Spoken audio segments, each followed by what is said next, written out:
Sa pangatlong araw namin sa isla, halos buong maghapon na naman kami na nasa dagat at grabe, ang ganda talaga dito at sobrang nag-enjoy kami.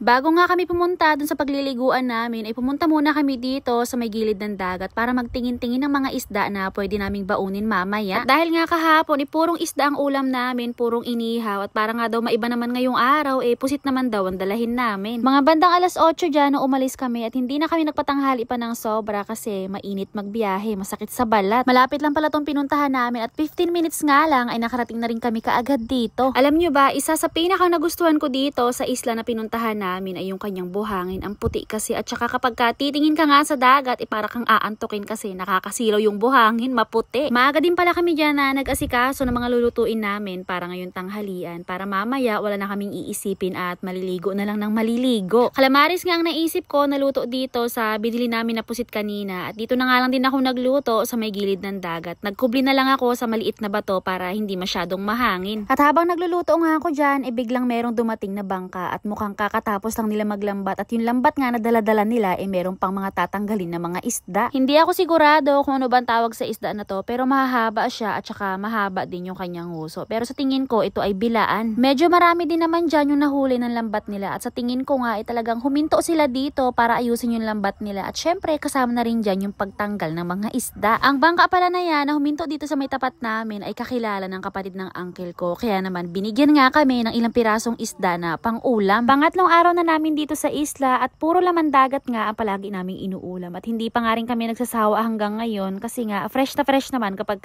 inuulam namin. Bukod nga sa fresh na nauulam namin, imura pa ang bintahan nila at saka minsan nakakalibre kami katulad nito, binigay na lang. Hindi ko nga rin alam kung matatawag pa ba na calamares tong niluto ko kasi yung itsura niya ay parang adobo, kinulang kasi sa harina at wala nga kaming mabilhan kanina. Dahil sawa na nga kami sa isda na inihaw dahil sobrang dami na inihaw namin kahapon kaya ngayon puro prito nga ang ulam namin. At pagkatapos ko nga dyan na magluto ay tumampisaw na nga muna ako dito sa may dagat at ang auntie ko naman dyan na nagtuloy sa iba pa na ipiprito. Bukod din pala dito sa mga isda na ulam namin meron din kaming baon-baon na gulay na okra at saka talong at ang gagawin na nga lang naluto dito ay nilaga. At nung mga bandang alas 12 na nga dyan ng tanghali nagsimula na kami na kumain at eto palang hipon na to na ulam namin ay binili din namin kaninang umaga na nahuli kagabi dito lang din sa may gilid ng dagat. Sabi nga rin namin dyan dapat maubos namin lahat itong pagkain na nandito para wala na kaming bibit-bitin mamaya pauwi. At pagkatapos naman namin dyan na kumain ng tanghalian ay nagsiliguan na nga ulit kami lahat. At nung mga bandang alas 3 naman na dyan ng hapon ay sakala nga kami dyan nagkaayaan na umuwi na. At nung nakauwi naman na kami, mga bandang alas 6 naman na to nang tumambay nga kami dito sa may gilid ng dagat at in-enjoy nga namin itong napakaganda na view. So yun lang for today's video. Thank you for watching!